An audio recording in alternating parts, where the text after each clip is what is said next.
A ver si... Saludos para Mati. Buenas tardes Buenas. para toda la audiencia. Bien. Bueno, veíamos esto, ¿no? Cómo los números advierten de la cantidad de jóvenes que incluso a partir de los 13 años quizás se pueden involucrar en este tipo de patologías, porque estamos hablando de una enfermedad que es la ludopatía, ¿no? Así es, tal cual. Los manuales estadísticos, los manuales que clasifican enfermedades, así lo determinan. Se trata de enfermedades, en este caso, donde hay una conducta asociada a las apuestas. Creo que es importante en este punto señalar que no necesariamente tenemos que pensar en una apuesta clásica como puede ser la de un casino virtual o la que tiene que ver con eventos deportivos. Eh, hay una cierta conducta que se va de alguna manera educando, por decirlo de alguna manera, entre comillas, a los niños. Hay juegos, digo algo por ahí como que se llama más, para tenerlo en cuenta, un Candy Crush.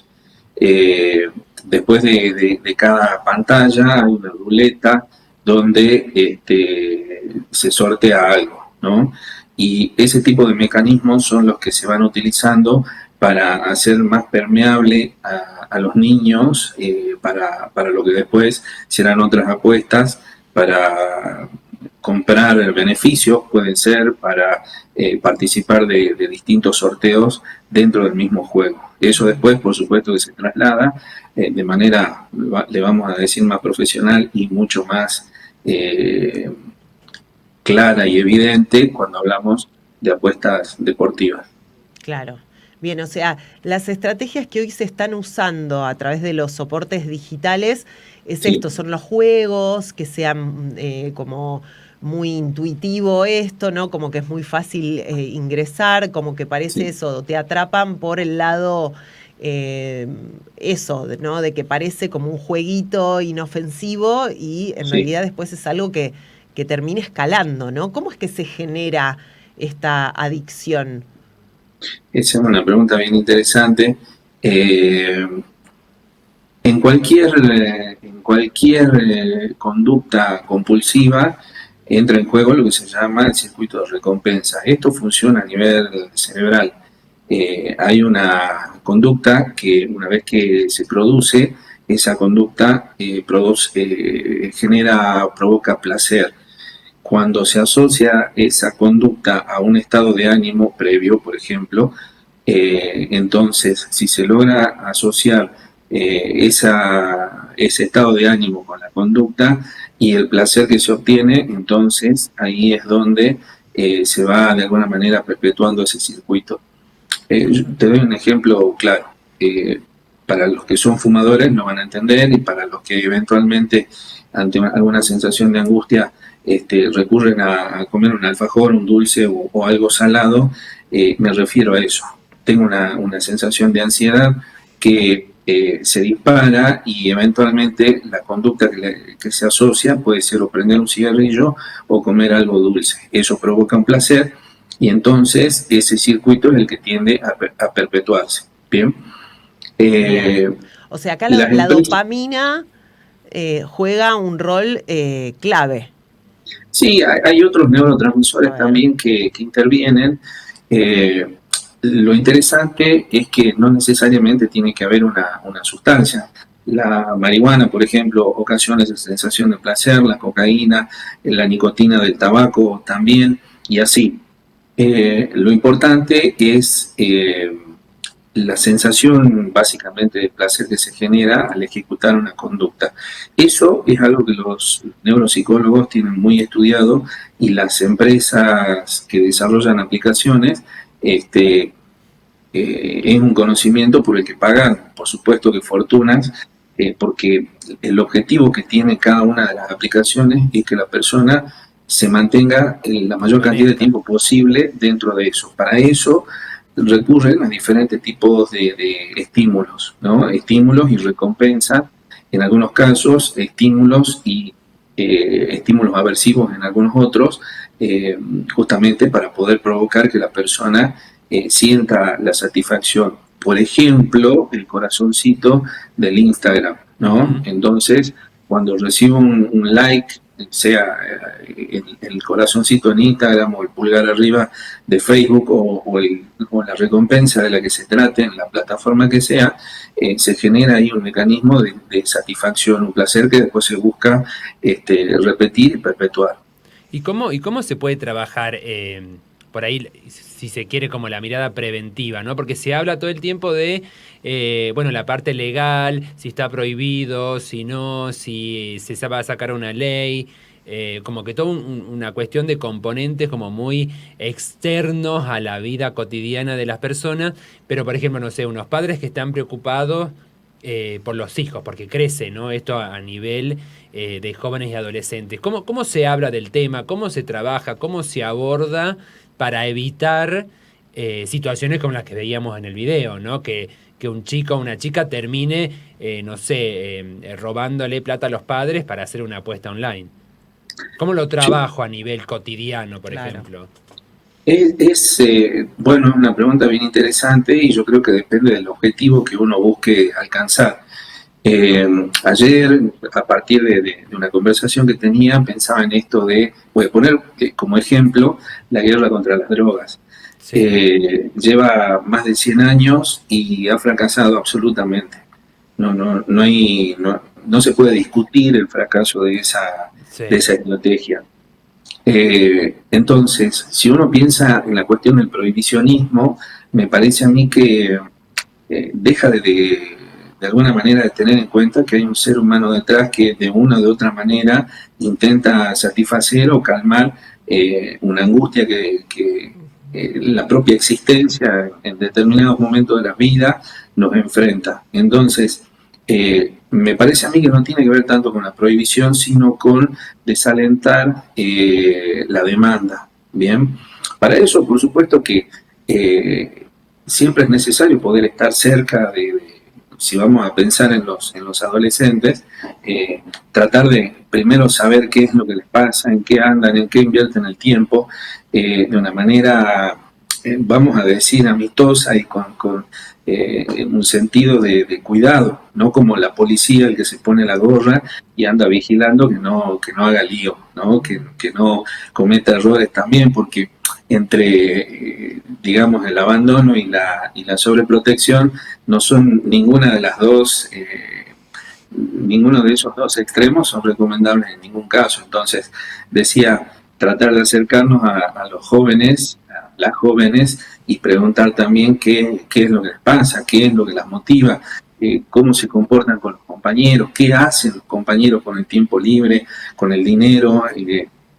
Entonces se trata de tener, primero que nada, una mirada más cercana para con ellos y entonces intentar conocer el mundo en el cual se desenvuelven, ¿no? ¿Qué hacen los chicos con las apuestas? Porque pienso yo, del mismo modo que con cualquier otra conducta o con cualquier otro comportamiento involucre o no una sustancia, es la posibilidad, me parece a mí, tiene que estar mediatizada por la posibilidad de regularla, ¿no? Digo, si yo apuesto, no sé, te doy un ejemplo, un domingo en la casa de mi abuela jugando a la loba, podemos estar desde las 3 de la tarde hasta las 8 de la noche y chao, no pasa nada, qué sé yo, no sé, puedes ganar o perder un par de pesos y no hay problema. Ahora, si eso empieza el jueves a la noche y termina el domingo al mediodía, entonces, ¿cómo hacer para que eso no se convierta en una, digo, el punto intermedio, ¿no? A eso es a lo que yo me refiero. Me parece importante poder tener en cuenta algunas de estas cosas que se mencionaban en el video. Este joven recurría al robo para poder sostener o solventar las apuestas, los préstamos, debe plata, no debe plata, ¿qué hace con la plata? ¿Tiene deudas o no tiene deudas? Me desaparecen cosas y entonces ahí preguntar qué está pasando. ¿Y qué señales deberían, por ejemplo, detectar? O sea, como una primera alerta que yo me pueda dar cuenta que mi hijo o mi hija está como cayendo en alguna situación de apuesta, ya como a una situación peligrosa. Claro, peligrosa o de gravedad. Está bien. En principio te diría, no hay, salvo que nosotros lleguemos a ver el celular o que venga alguien a decirnos, che, tu hijo, tu hija está apostando, lo que se puede llegar a notar son cambios en la conducta, cambios en el estado de ánimo. Está ansioso, ansiosa, está preocupado, preocupada, come más, come menos, está durmiendo poco, tiene trastornos del sueño, de alguna manera cambios que tienen que ver con el comportamiento, se encuentra más irritable o no. Todos esos cambios que son conductuales no sabemos si tienen que ver con que se ha peleado la pareja o que la chica, el chico que le gusta, no le da bola, si está apostando, si está fumando marihuana o está robando para poder sostener alguna apuesta o alguna deuda de venida de apuestas. Te quiero decir con esto, no es posible determinar qué es lo que está pasando. Sí podemos saber cuando nos acercamos que hay algo ahí que está pasando. Entonces, claro, me parece a mí que por ahí el desafío más grande para el adulto tiene que ver con poder hacer el intento de acercarse a alguien que habla difícil, que muchas veces no entendemos el idioma, vamos a decir, el idioma adolescente, y que, por supuesto, por encontrarse en la adolescencia, es alguien que en general rechaza el acercamiento de un adulto. Entonces, hay varias barreras que un adulto tiene que sortear para poder acercarse a un adolescente. Entonces, pero tiene que haber predisposición. Si no hay esa predisposición, por más cambio que yo note, por más ayuda que me puedan llegar a pedir, si no tengo la intención de acercarme, eso nada, no va a parar a ningún lado, por decirlo de alguna manera. El rol de las escuelas, el rol de las familias, ¿no? ¿Cómo se trabaja o se debería trabajar esto? Mira, el otro día escuchaba una psicóloga especialista en ludopatía y ella comentaba que después de la pandemia fueron los docentes los que gradualmente fueron detectando estos cambios en el ámbito educativo, estas conductas en relación a las apuestas. Si hay un docente que tiene herramientas, si hay un docente además que está comprometido o comprometida, podemos pensar que algo se puede hacer. Bien, entonces, por un lado, las herramientas, el conocimiento, la información que puede o debe tener en la realidad en la que hoy se enseña, por un lado, y por otro lado, la predisposición. Si nosotros tenemos un docente que tiene 45 pibes, que no, además no tiene la capacitación, que no está bien pagado, no estoy hablando que esa sea la situación, estoy hablando de que hay una sobrecarga, que el personal que trabaja en educación siente o tiene, que de alguna manera muchas veces dificulta ese acercamiento, ¿no? Uh-huh. Tiene que haber un acompañamiento educativo, quiero decir, la institución educativa, si tuviera un protocolo para poder abordar estas situaciones, me parece que de alguna manera también allana el camino para la ayuda que después se pueda brindar. No pueden ser respuestas aisladas, pienso yo, tiene que haber una legislación, tiene que haber un marco que habilite las intervenciones también, porque hay que pensar que hay responsabilidades legales que le caben al docente, que le caben a los directivos dentro de la institución educativa. Entonces, las acciones que se llevan adelante dentro de ese ámbito tienen que tener un marco normativo que le dé soporte, que le dé sustento a las intervenciones que después puedan hacer los docentes, porque si no quedan solos muchas veces. Seguro. Bueno, una problemática que decimos, ¿no? Es súper preocupante, tiene que ver obviamente con el sistema en el que estamos insertos, con la facilidad de hoy el mundo digital, con los desprotegidos que se encuentran los jóvenes, que tiene que ver mucho con el trabajo de la salud mental, y ahí notamos como muchas falencias en esto, el consumismo extremo en el que nos sumergimos cada vez que estamos en una pantalla y los chicos solos ante este mundo, ¿no? O sea, sin herramientas, sin la suficiente información. y decimos es esto, que esto puede desencadenar en, es esto, ansiedad, depresión, hasta llegar a un suicidio. Bueno, sí, hay diferentes tipos de resultados que podemos encontrar cuando nos enfrentamos a este tipo de problemática. Hay como una propuesta social a nivel mundial, por lo menos en el occidente, que tiene que ver con esta idea de ser millonario y de hacerlo de manera rápida y sin esfuerzo. Ujú. Pareciera que esa es como el objetivo a alcanzar. Para eso me hago streamer, me hago trader, me hago apostador, y entonces, bueno, entre el trading y las apuestas no hay demasiada diferencia, ¿no? Claro. Pero quiero decir, hay como una propuesta por parte de la sociedad actual, esto que vos decías recién, el Sí. consumismo extremo, que es una premisa para muchos jóvenes, para muchas chicas y chicas.